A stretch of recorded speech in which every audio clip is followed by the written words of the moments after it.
First of all, good morning, and thank you for giving me the honor of speaking here today. 25 May 2015, Memorial Day. Memorial Day is a day set aside to honor and remember U.S. men and women who died while in military service to their country. I'm going to start my remarks by giving you some numbers to think about. 116,516 military members died in service to their country in World War I. 405,399 military members died in service to their country in World War II. 54,246 military died in service to their country in Korea. 58,209 military members died in service to their country in Vietnam. 6,717 have died so far in Iraq and Afghanistan. That comes to a total of 641,087 people who have died in service to their country since World War I. That's a lot of people. When I use the word people, it starts to become personal.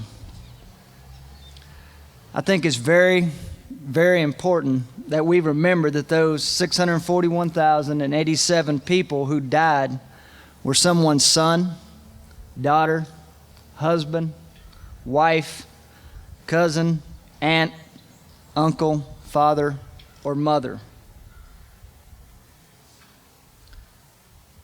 Okay. I brought a gold star flag today. For those of you who don't know what a gold star flag is, if you see this flag hanging on the front of a house, it means a member of that family has died in service to their country.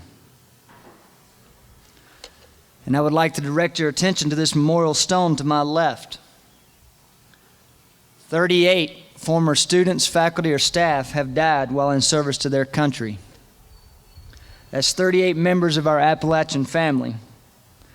The men and women whose names are etched in this stone walked on this campus, ate in the cafeteria, drove down the streets of Boone and here on this campus.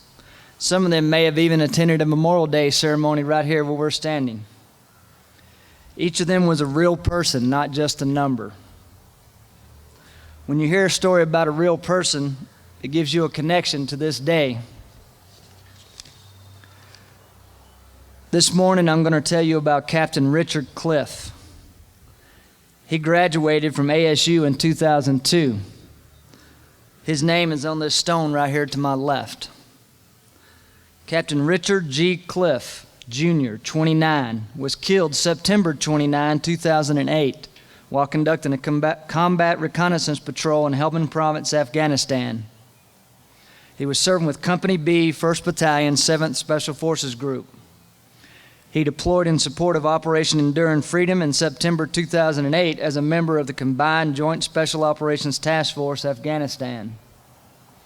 This was his third deployment in support of the global war on terrorism and his first deployment to Afghanistan. He was a Special Forces Operational Detachment Alpha Team Commander. Cliff was a native of Mount Pleasant, South Carolina. He was commissioned in June 2002 after graduation from Appalachian State University in Boone, North Carolina. After serving in a variety of positions as an infantry officer, he began the Special Forces Qualification Course in 2007, and he earned a coveted Green Beret in July 2008. And these words I'm reading to you today are from his obituary. In his spare time, Richie was an avid surfer, with his favorite local spot being Folly Beach. He traveled to Costa Rica, Hawaii, and surf spots up and down the Atlantic and Pacific coast. He enjoyed days spent on his boat, wakeboarding with friends, and hitting the slopes with his brother Eddie. Richie also climbed to the summit of Mount Rainier in Washington State while stationed at Fort Lewis. Richie loved life and enjoyed every day to the fullest. He had an amazing sense of humor, always playing practical jokes on his friends. His laugh was so infectious, and lucky for those around him, he laughed a lot. Richie made friends with ease, becoming friends with everyone he met. He never had a bad thing to say about anyone. He was driven to succeed and excelled at every endeavor. His friends describe him as loyal, kind, and a born leader. Cliff is survived by his wife Stacy and his son Richard of Sanford, North Carolina, and his mother Julie, and father Richard and his brother Eddie from Mount Pleasant, South Carolina.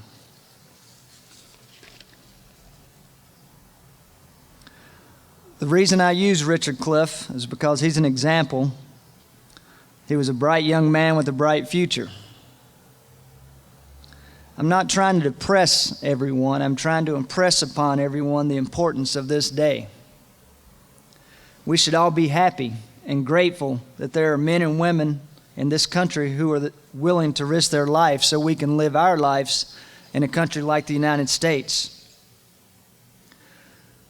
Over the past few days, I've been trying to figure out what I could tell you about Memorial Day that you did not already know.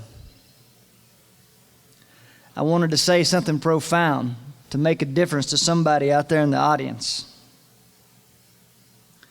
I drafted 4 or 5 versions of the words I was going to speak to you this morning, but none of them came out right.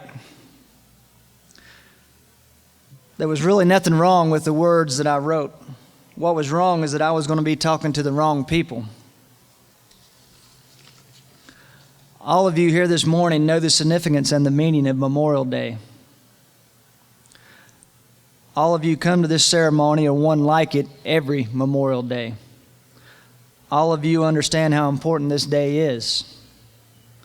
Wouldn't it be great if everyone in the United States attended a memorial ceremony or somehow honored our fallen soldiers on this day every year? Well, at heart, I'm an optimist. I believe that most Americans are patriotic and love their country.